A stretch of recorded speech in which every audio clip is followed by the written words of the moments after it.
During your walkthrough inspection, ensure that fire extinguishers are present and that inspections are current.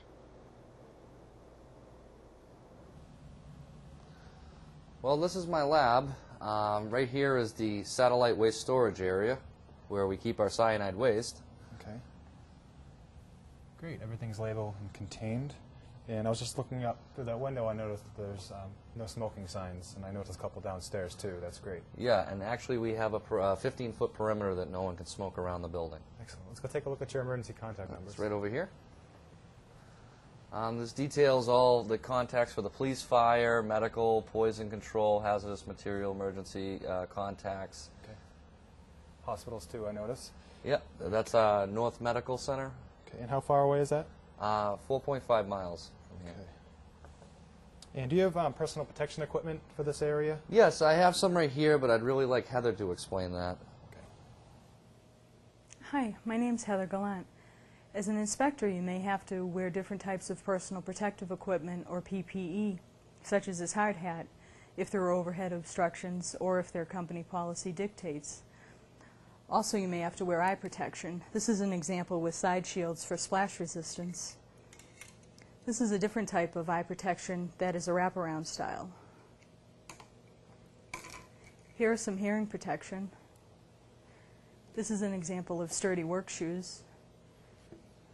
This is a pair of nitro gloves, which are extremely helpful for when you're walking around and doing your inspection. In case you happen to touch something, it keeps the agent off of your skin. And this is a set of sturdy work gloves. It's important to remember you never want to go beyond your normal work clothes when conducting an inspection, if they're like what I'm wearing right now, a shirt with a sleeve, long pants, and sturdy work shoes.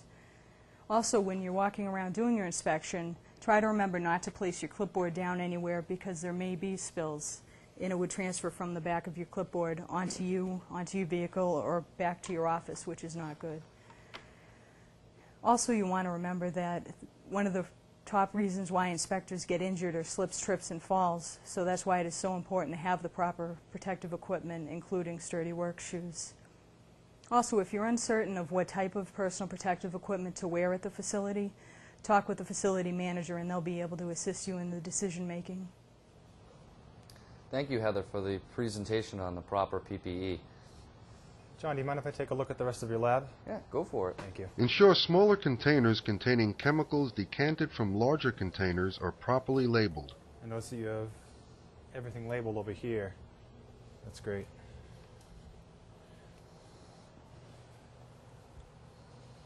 Same thing over here. Excellent. And I see you have your book of material safety data sheets right there. Yes. Do you mind if you take that out and go back into your office and take a look at them? Not a problem. Thank you.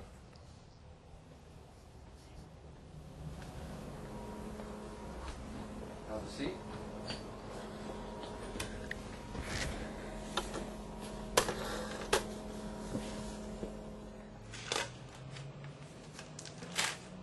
Federal law dictates that employers must provide information to their employees about hazardous materials and chemicals that employees may be exposed to in the workplace.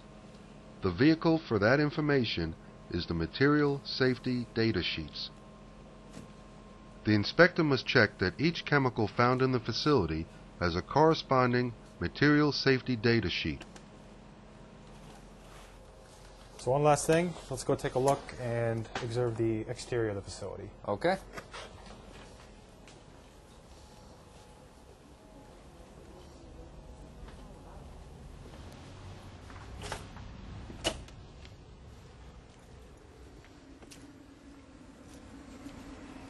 All right, John, so while we're out here, I'd like to take a look at the fill ports for your alum tanks. Okay, the alum tanks are right here, and then the diesel fuel tank is on the other side. Okay. This is always locked, so let me just unlock this for us. As you exit the facility and enter the exterior storage zones, note the presence of any storage tanks. So right over here we have our alum tank fill lines. I notice this area, is this just water right here? Yeah, this is just water from the night before. Yeah, I don't see any stains, so it doesn't look like there's any evidence of drippage or contamination. And the showers for the alum tank fill also, just in case you need it? Yep, yeah, and we do inspect them. It's just You know, we don't have a tag on it, but we do inspect it every month. It's just obviously it's outside, so the tag would get ruined. Okay. Great, let's go look at your diesel fill tanks. Okay, that's right around here. Let me just lock this up. Yep.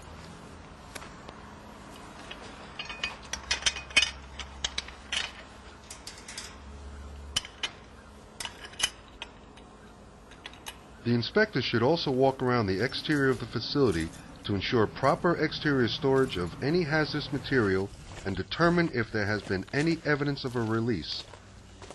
So over here, we have our fill line, we have our vent and whistle. The truck actually backs up to right at the edge of the driveway there, and then it'll run its hose over to here. Okay.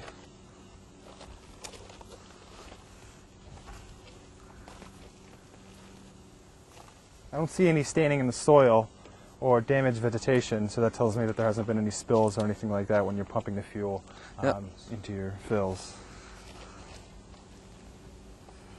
So that wraps up the inspection. Okay. So let's go back up to your office and we can go over the inspection report. Excellent. Let's go up this way.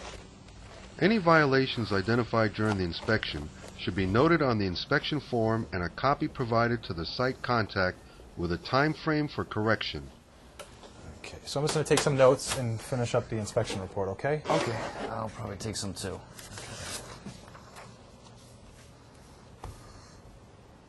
So when I was back at my office reviewing last year's inspection report, your hazardous waste area wasn't labeled. Okay. So you guys did a good job with labeling that and with labeling everything else. Okay. But downstairs we also talked about the containment for your hazardous waste collection area. Okay. And I mentioned that it didn't look sufficient. If there was a spill, it could overflow and possibly contaminate, go down that drain, etc. So what I want you to do is go to a store and pick up a spill pallet, like the one in your acetic acid room, and put it underneath those drums, okay? Okay. And the other thing was the drain downstairs. We want to find out what's going on with that, whether it's sealed, whether it's a tank, or whether it's going straight into the environment. Okay, So I'll look we'll at the engineering reports and try to figure that out for you. Great, so we'll communicate on that. All right. Any questions about anything? No. I think I'm all set. Okay, so if you could sign right here. Okay.